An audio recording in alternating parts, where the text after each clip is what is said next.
অনেকদিন বাদে আমাদের দেশে একটা ইলেকশন হচ্ছে। অনেকদিন বাদে বলতে কি ২৪-এই তো একটা হইছিল। কিন্তু তারপরেও দেখা যাচ্ছে যে কি সরকার পতন হয়ে গেছে বলে আবার হইল আরকি। এখন আমাদের ইলেকশন যে হইতেছে অনেকে এটা নিয়ে উচ্ছ্বসিত, অনেকে আবার এটা পছন্দ করতেছে না। বিশেষ করে আওয়ামী লীগের যারা আছে তারা তো একেবারেই পছন্দ করতেছে না যে এটা আবার কি ধরনের ইলেকশন, এখানে আওয়ামী লীগ নেই। আর জিনিসটা স্বাভাবিক, আওয়ামী লীগ ভোটার পার্সেন্টেজ তো সবসময় 30 থেকে 48% এরকমই থাকে। তো যখন আমি একটা জনসংখ্যা জনগোষ্ঠীর অর্ধেক বা 1/3 জনগোষ্ঠীর বাদ দিয়ে ইলেকশন করতেছি, স্বাভাবিক এটা ভালো হবে না। আমাদের প্রবাসী ভাইদের কি দেওয়া হয়েছে, ব্যালট বক্স দেওয়া হয়েছে, কয়েদিদের দেওয়া হয়েছে, ওদের ভোটটা বোধহয় সবার আগে নেওয়া হয়। স্বাভাবিক ওইখান থেকে ভালো একটা পার্সেন্টেজ পড়ে নেই। এখন যদি হাসিনার আমলের সাথে এই ইউনূসের আমলের তুলনা করি ইলেকশনের, তাহলে আমার মনে হয় যে কি হাসিনার আমলে তো অ্যাটলিস্ট এটা ছিল, বিএনপি কি নিষিদ্ধ ছিল বা জামাত কি নিষিদ্ধ ছিল? কেউই তো নিষিদ্ধ ছিল না।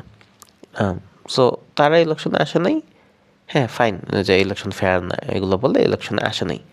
আর এখন ইউনূসের আমলে যেটা হইতেছে, আওয়ামী লীগ নিষিদ্ধ করে রাখছে, যদিও এটার কারণে অনেক প্রশ্নের সম্মুখীন হইতেছে।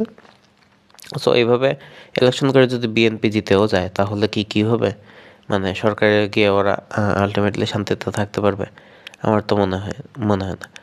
আর 14-তে আর 24-এ এই ইলেকশনগুলোতে কি হয়েছে, আওয়ামী লীগ আর বিএনপির এই যে হাড্ডাহাড্ডি ফাইটটা দেখতে পারছি না, এটা যেমন সত্য, কিন্তু ওদের মধ্যে চেষ্টা ছিল। আর চেষ্টা ছিল এই কারণেই 2018 সালে বিএনপির ওরা ইলেকশনে অংশগ্রহণ করছিল, আর 5টা না কয়টা সিট পেয়েছে। আচ্ছা হ্যাঁ, বলা যায় বিএনপির তুলনায় সেটা কমই, কিন্তু আনার চেষ্টা ছিল। এই কারণেই তো 5টা সিট পেয়েছে। বা 2024-এ তৃণমূল বিএনপি নামে একটা দল, ওরা ইলেকশনে অংশগ্রহণ করছিল। তারপর 2014-তে আমি যতদূর দেখছিলাম মেয়র ইলেকশনগুলো হয়েছিল, মেয়র ইলেকশনগুলোতে পাশও করছিল বিএনপি। তার আর ইউনূসের আমলে যা হইতেছে তা হইতেছে যে কারোরই অংশগ্রহণের সুযোগ নেই, জাস্ট এই বিএনপি জামাত ওরা আছে আর কি। এখন এইভাবে সরকার গঠন করে একপাক্ষিক ইলেকশন এর আগেও হয়েছিল 96 কি খালেদা জিয়া করছিল। সো এই ইলেকশনও খুব বেশি দিন টিকে নেই।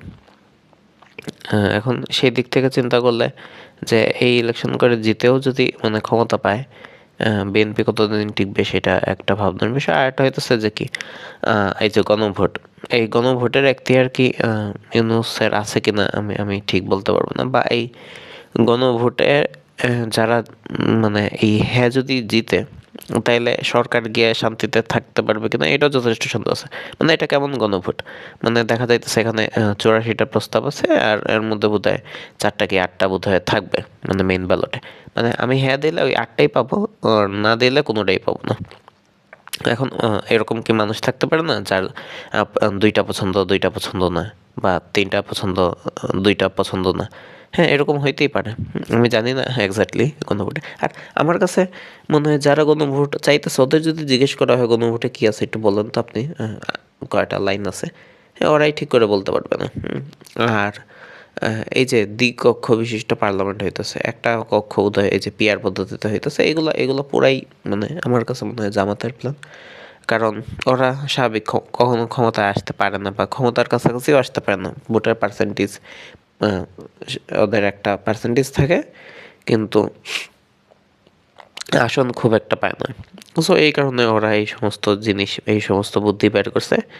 আর আমার কাছে মনে হইতেছে বিএনপি একটা ট্র্যাপে পড়তেছে। এই ট্র্যাপটা থেকে সহসাই মুক্তি মিলবে না।